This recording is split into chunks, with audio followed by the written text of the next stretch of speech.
ladies and gentlemen, I'm going to do things a bit different because I'm really lazy to do face cam 7 days podcast. So I'm just going to do a voice for now because I've been, the reason why I've been gone off YouTube for the last week is because, well, your boy's been working. I was able to get a job recently, try to get some money before I go back to school.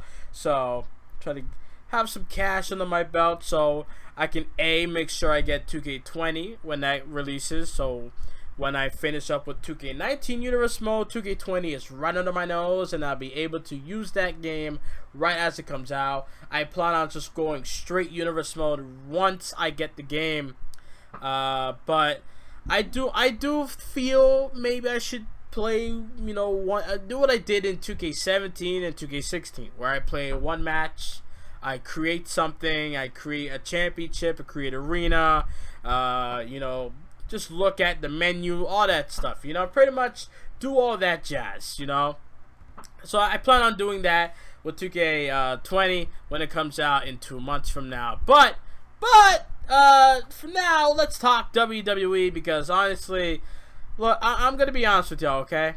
I don't know how y'all feel about it. If y'all feel great, y'all feel great. If y'all feel like shit, if y'all feel different, y'all feel different. All I'm saying is this, okay? All I'm saying is this. They better not change a single fucking thing with NXT. That's all I can say, okay? If you follow me on Twitter, which you should, Twitter link is in the description down below, okay? Boy went to the gym. That's my Twitter name. Anyways, if you follow me on Twitter, you will notice that I've been critical or very negative towards the news of NXT on USA Network on television. For me, back in the day, 2013, NXT used to be on the Sportsnet 360 channel. Really, I think it was on a Thursday or Friday or Wednesday, around there. They would show NXT, and then when the network came out, they stopped showing it for that very reason. Now I feel like it's gonna be back on Sportsnet 360 on Wednesday. Now, if AEW is able to get a Canadian TV channel, then my ass is not. I don't know what I'm gonna do. I think I might have to, video on demand one episode and watch the other one live. I'm not gonna go back and forth like I used to do with, how I used to do with Raw and a TV show. Like whenever Raw goes to the commercial break, I would watch like Sweet Life of Zack and Cody or fucking shit like that. When Raw, back in the day in 2009, in 2009, 10 years ago, I would watch Raw and I would watch something else on a different channel just to fill in for that, a couple of minutes of commercial break. I'm not gonna do the same thing here. If I watch AEW live, I'm watching NXT on the network the next day because I was told that they're gonna be posting the show on the network the following day. So it's not like Raw and SmackDown where you wait a couple of weeks ahead, maybe a month ahead, and then they upload the episode that happened weeks prior. So there's that. I also heard that Triple H is still going to be the way, they're going to keep NXT the way how it is now. NXT's not changing for the worse. Hopefully. I'm not going to say thank God. I'm going to say hopefully. Because I don't trust WWE and I don't trust what they say or what they do, okay? They say one thing and they do another, okay? They're supposed to have an announcement on Monday Night Raw, but they didn't announce shit. They announced it the next night, even though Jericho was the one that spoiled the news. But still, you say you're going to announce it on Raw, you should have announced it anyway, regardless if it was spoiled or not. You should have had anyone come out there. I don't care if it's Vince or not. Triple H, I thought Triple H was going to be the most logical one to come out and say, hey, NXT is going to be on the USA Network, so keep your eyes on that on September 18th. But nope, that didn't happen. All I'm saying is, if AEW gets a TV network here in Canada, I am not watching NXT live. Now, saying that, knowing my ass, I'm probably lying. I'm probably going to watch both. But in the end of the day, all I'm saying is I might record one show and watch the other. Now, I might, sometimes I don't really watch NXT the day of. I kind of watch NXT when I feel like it. You know, I'm really big into NXT, but there's times where I want to watch a wrestling show. It's not just because the day comes I'm ready to watch a wrestling show. I'm not ready. You know, like for Raw, on Raw this week. Like when Raw came on, literally after 5 minutes, I'm like, you know what? I'm gonna go to sleep, and then when I wake up and get ready for work, I'm gonna watch Raw around the 5 o'clock hour, 5 a.m. in the morning. Why not? And I did so. SmackDown was the only show literally this week that I actually watched from 8 to 10 p.m. The show was actually good until the fucking ending, where you had Eric Rowan and his cousin or his brother or whoever the hell that was that looked like them, right? That looked like them on SmackDown ended the show. So we might have Rowan be the culprit against Roman Reigns. So do you really want to see Roman Reigns versus Eric Rowan at Clash of Champions, bro? You know that's gonna happen, right? I hope you know that. I won't be surprised if it doesn't happen. I'm just saying. So let's talk SmackDown. Speaking of SmackDown, and you know, SmackDown viewership went down like hard. Like it went not hard. I'm joking. It went down. It went down. Like SmackDown. It was 2.164, I should say, of the SmackDown post SummerSlam episode. But this week's episode was 2.142 million viewers. So it went down. It didn't go higher. It went down. It's sad because like Roman and Buddy Murphy put on a hell of a match last week, which was great, rightfully so. That this show got 2.164 million viewers. And then this week you had Buddy Murphy taking on Daniel Bryan in a great matchup, right? Buddy Murphy actually won this time, but the ending was a bit trash.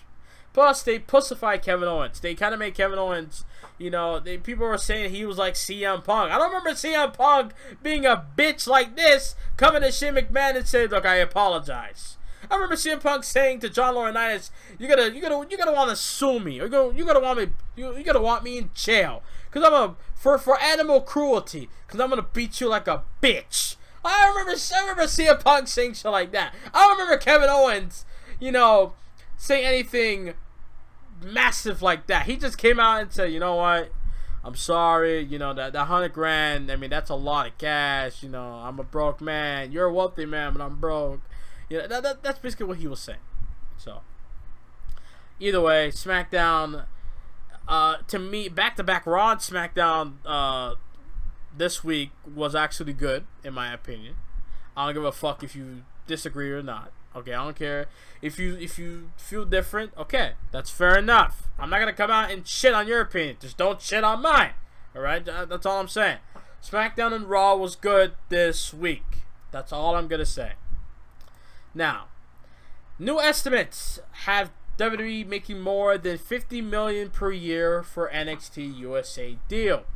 As noted on Tuesday, I'm doing this on Wednesday, by the way. Like, I'm literally doing this on Wednesday, so I might upload this maybe Friday, if not Saturday. By the way, check out SmackDown, which I've uploaded on Thursday around 6 o'clock. Yeah, so check that out, by the way. Anyways, as noted on Tuesday, the new NXT USA TV deal is reportedly bringing in around $50 million per year to WWE, around $1 million per episode, according to Dave Meltzer and Brian Alvarez of the Wrestling Observer Radio. I have no idea how to pronounce this dude's name. Guggenheim Securities analyst Kerry Baker, who now has a buy rating on WWE stock shares, estimates that the deal was worth around $30 million per year to WWE. WWE's announcement did not include how long the new NXT USA deal is for, but Baker noted that it was for 1 or 2 years. Okay, all right. Baker's information is based off conversations with the company, according to Deadline. JP Morgan analyst David Karnofsky, who also remains high on WWE stock, estimated that the NXT USA deal could bring in $70 million per year. for WWE. Konofsky's estimate is based on viewership and what WWE is being paid for their Raw and SmackDown TV deals, according to Market Watch. So a lot of people are pretty much speculating on how much the deal is. Some saying 50, some saying 70, some saying 30, some saying 100, 1.9 per hour. Like, it's crazy. Jeez. I don't know. It's crazy. I mean, yeah. When I heard that NXT was losing money, I was like, oh shit. I don't like that. I don't like to hear that. That to me is a bad thing. I don't care how great the product is. Okay. The fact that NXT, which is the hottest brand, the best brand in my opinion, out of all the 3 fucking brands, the best brand, SmackDown's number 2, right? You have the best brand not making any money. That's sad. How is it that your worst brands are making the best or making money, period, but yet your best brand aren't doing shit? You know, it's kind of sad. Now, what I'm worried about with NXT being on TV, at first I had so much things in my head. I was like, oh my god, 2 hours, we're gonna see Adam Cole every week, we're gonna see Velveteen Dream every week. I mean, yeah, in hindsight, that's not really a bad thing, but what made them special to me is that I don't see them every week. You know, when I went on my rant with Seth Rollins, which now I'm a bit chill on, I'm not really high, I've been focusing on myself, I don't really care about the product now that much anymore, right? But with Seth Rollins, with him, it's that they kept booking him in bad things week after week, to where I don't want to see the guy on TV anymore. And then he come out with the interviews. It just added on pile and pile, and just making things worse and worse on TV. But now, Seth Rollins has been booked a bit decent on WWE TV. Winning the tag titles with Strowman, I actually enjoyed that. I don't know why, even though I did not want Gallows and Anderson to lose the tag titles. I was like, because in their U.S. title match between Strowman and AJ, Strowman was looking a bit weak, which is kind of good, and like Gallows and Anderson were looking strong because they're beating him down. I'm like, yeah, for all these fucking years of these guys being afterthoughts and pushovers and punks, they're actually being booked strong here. And then, well, they lost the tag titles later on the night, you know? But I wouldn't be surprised if Strowman and Seth Rollins pulls a John Cena and Batista, John Cena, David Otunga, John Cena and The Miz. You see a pattern here. And John Cena, John Cena and Shawn Michaels were the only ones that actually held the titles for at least a couple of months. Miz and David Otunga and Batista, those were the ones they lasted a week or even the same nights, okay? Or back-to-back nights, okay?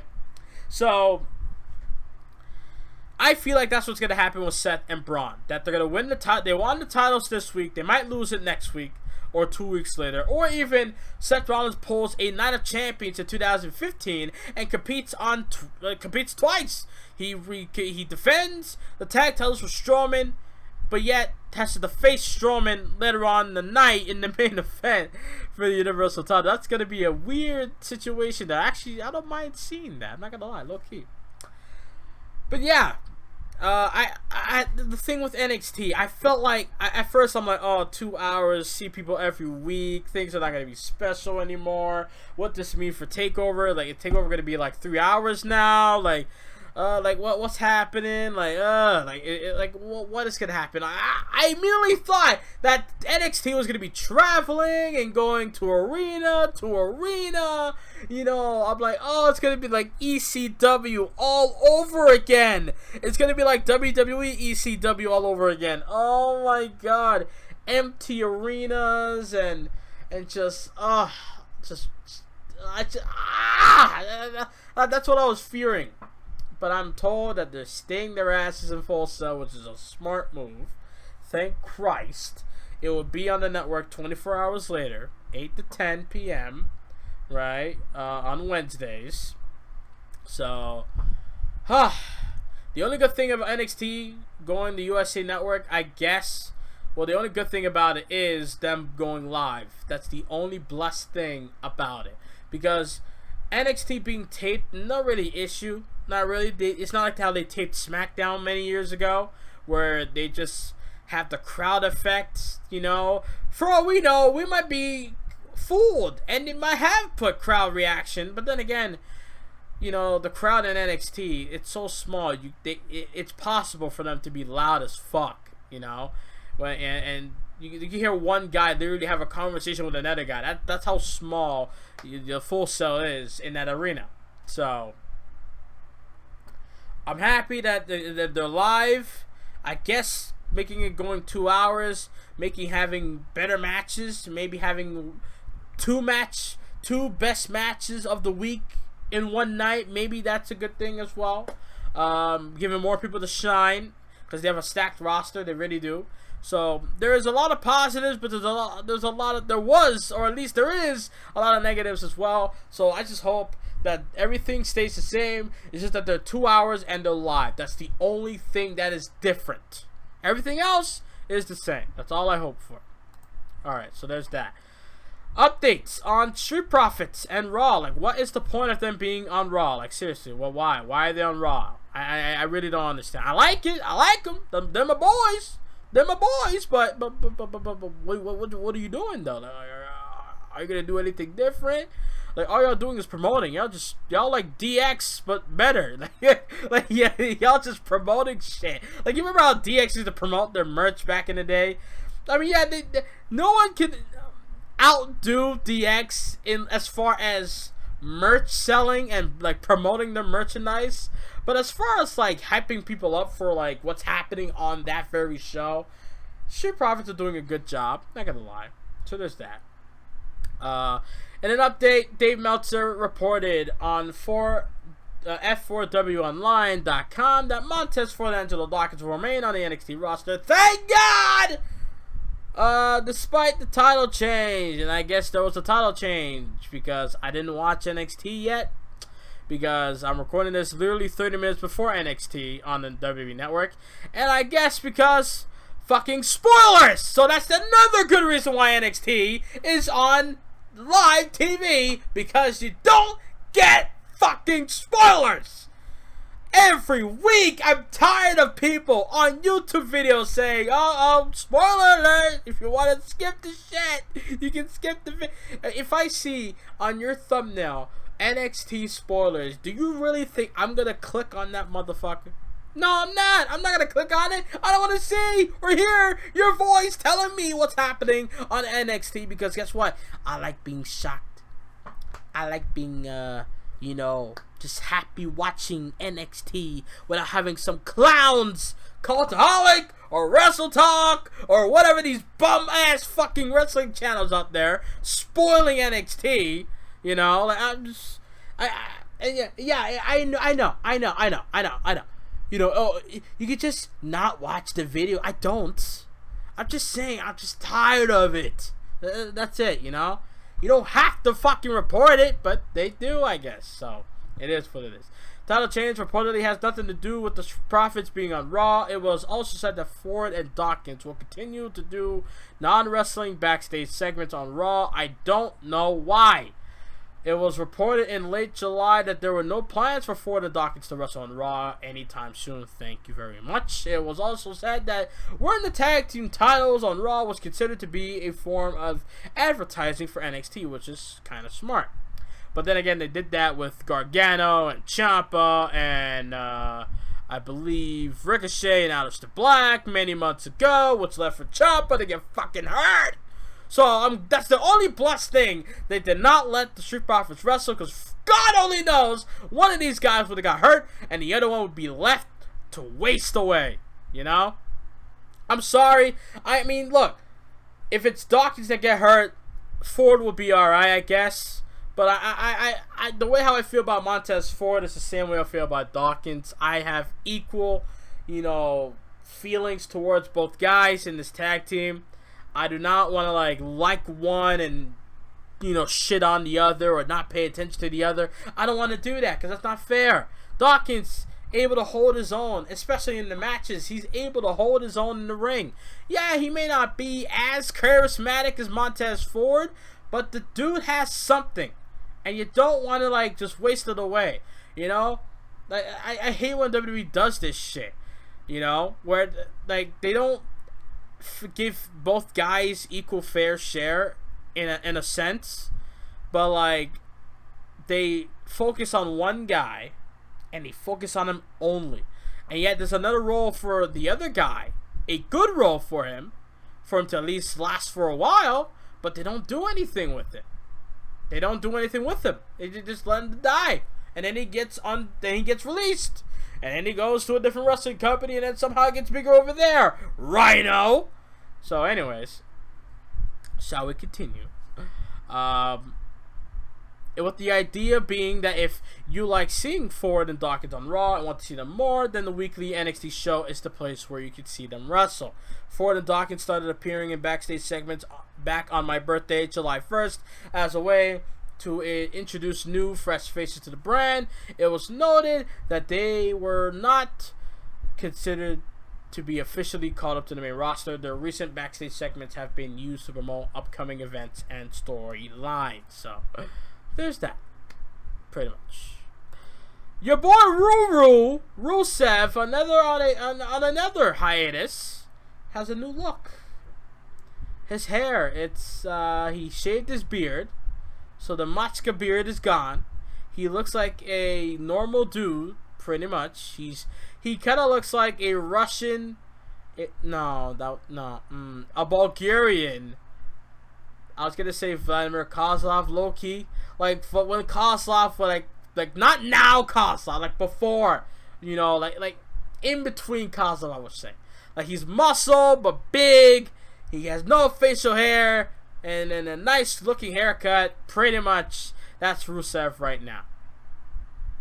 So Rusev working out and shaving his beard, which is, it looks a bit. He doesn't look the same. I'm sorry. I don't know. You know, but then again, nice haircut, dude. He has a nice haircut. You know, it's like a fade with has hair on top. He's fine. He just changed his haircut while he's on hiatus again, because they have nothing for Rusev, which is sad, because Rusev Day was hot, and then what did they do? They killed him! They killed him, I tell you! They killed him! By God, they killed him. First AEW, yes, AEW. First AEW World Tag Team Champions to be crowned on TNT.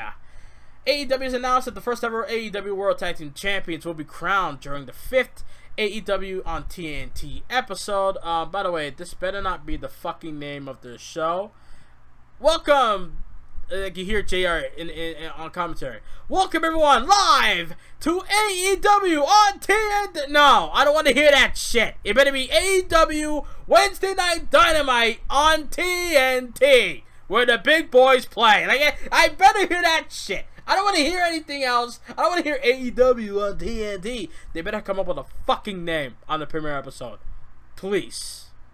Come up with a name. Come up with a wrestling name. I hate. I'm sorry. I don't want to rant here, but I really hate when a wrestling company use their wrestling company name as their TV show, aka Impact Wrestling, aka Ring of Honor television wrestling. I just can't stand it.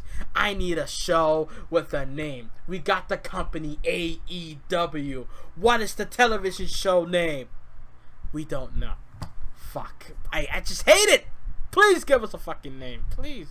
Don't be a bum and have a AEW as, you know, I don't know. Maybe AEW is maybe, actually I might be tripping. Hold on. Maybe All Elite Wrestling is like it's like World Wrestling Entertainment, but you got WWE, right? So AEW is the show, but you know, All Elite Wrestling is like the company name Inc. Like like All Elite Wrestling Inc. Maybe that might be it. I don't know. We'll see. I just, that's something that just irks me, you know. Impact Wrestling. It's like, are you talking about the company or the show? Like, Impact, like, what are you talking about? Come on. Anyways, crowned on the 5th episode of AEW on TNT, which takes place on Wednesday, October 30th, from the Charleston Coliseum in Charleston, West Virginia, which Cody Rhodes had to sing on Being the Elite. AEW announced earlier this week that the semifinals of the World Tag Team Titles tournament will take place on October 23rd from the Peterson Events Center in Pittsburgh, Pennsylvania. Expect to see Kurt Angle there. I'm joking. The August 31st AEW All Out pay-per-view will feature the Dark Order versus the Best Friends, with the winners receiving their first round bye in the tournament.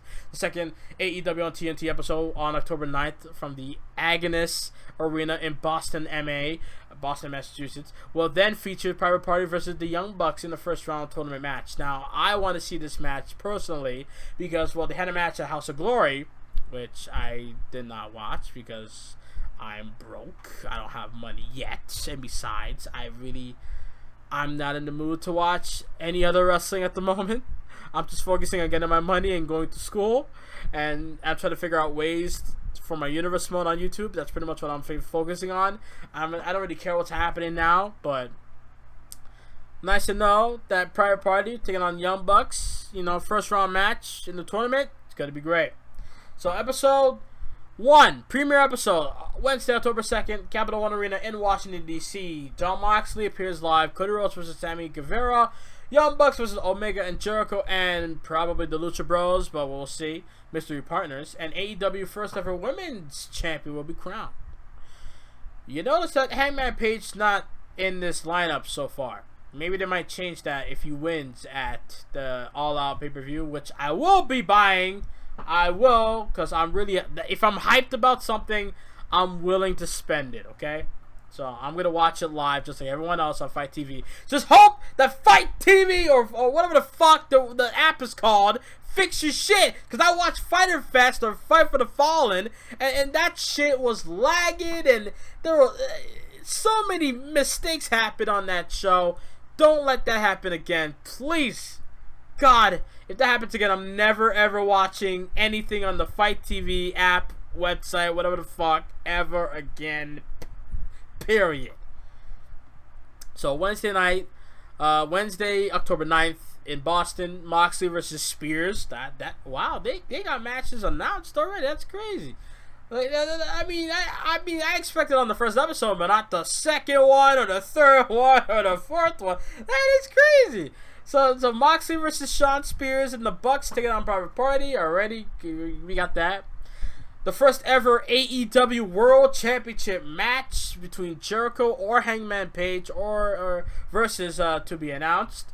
And the first ever AEW Women's World Title defense. That's crazy.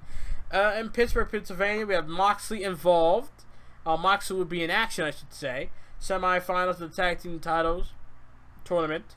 And then Jericho will be in action. Jericho, jeez, wow. It's crazy. And Jericho will take on the first ever Jericho will be in action, and then the first ever AEW World Tag Team titles will be crowned to the winners of the finals in the tournament on the 30th. So October looking to be a lit month for wrestling fans. I'm just saying, okay? You got NWA, they're going to be on TV somehow. You got NXT on live on TV. You got WWE 2K20 coming out as well. You got not only SmackDown going to Fox, but Hell in a Cell as well happening that same month.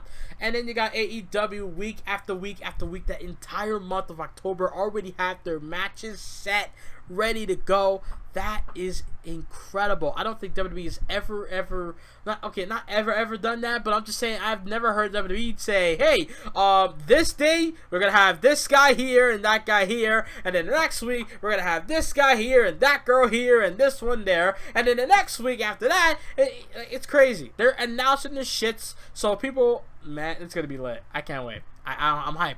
I can't wait. I cannot wait. And I think, how long have I been going on? I've been going on for 30 minutes pretty much. 29 minutes so far. And I think that's it. Ronda Rousey almost lost her finger. I'm not watching that. I refuse. I heard about it. I'm not watching it. I don't give a damn what anyone says. We got 2 more things and I'll be on my way. So apparently, this was freaking posted like a month ago. I didn't know this. Former TNA Knockout sentenced to prison. Someone named Hamada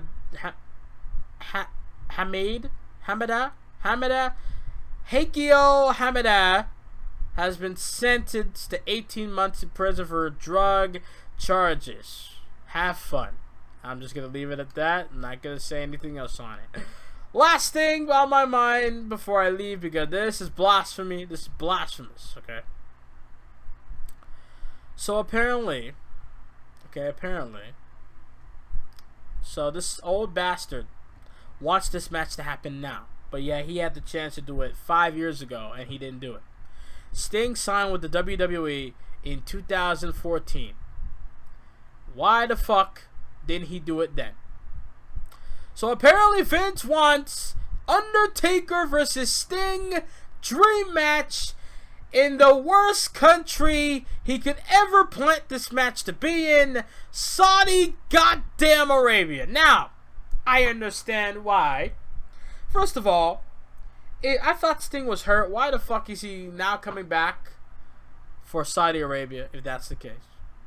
For a man that's all about God and changed his life with religion and whatnot, because he's been down the downward spiral in the past, why the fuck would he want to do this? Now, it doesn't say this match is gonna happen. I'm just saying, why would Sting do this? Undertaker's a company guy. I'm not gonna put that past him. And I'm not saying Sting should not do it because, well, because I don't want it to happen or because blah blah blah. I'm just saying, for a guy and his religious beliefs and shit, I'm sure that's going to be a factor with him going up against The Undertaker in Saudi Arabia. Or being in Saudi Arabia, period. Not just him going up against The Undertaker. So I'm just saying, why would this happen? Why would Vince wait until they're fucking old as fuck to now wrestle? When Sting was still active in the wrestling business 5 years ago, and you wait 5 years later to do it. Why? Vince, I can't wait until you're gone. I'm sorry. I'm sorry. I can't wait till you're gone. Let's read this article before I get out of here. Okay, so Goldberg was the latest star to return, albeit in a disastrous clash with Taker at Super Showdown in June. That followed on from Shawn Michaels' return to Crown Jewel the previous year, a decade after he hung up his wrestling boots. Now it seems McMahon and his fellow wrestling chiefs are plotting to entice another blast from the past back inside the squared circle. The 60-year-old Sting, real name Steve Borton, was forced to call it a day 4 years ago when the neck injury sustained during his brief period wrestling for WWE. He has always maintained since that he would not climb back into the ring for one more battle, but he has been vocal over his regret at never getting the opportunity to go one-on-one with the Dead Man. When Sting signed with WWE in 2014, I remember at 2K15's roster reveal nonsense, right? At the SummerSlam panel, I think it was. He came out and said, I want The Undertaker.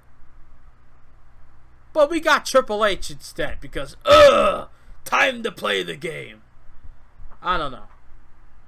He always, now he may finally get the opportunity, according to the Dirty Sheets podcast. They stated McMahon is looking to bring Sting back for one more match that led to WWF Old School claiming another match that WWE wants to book.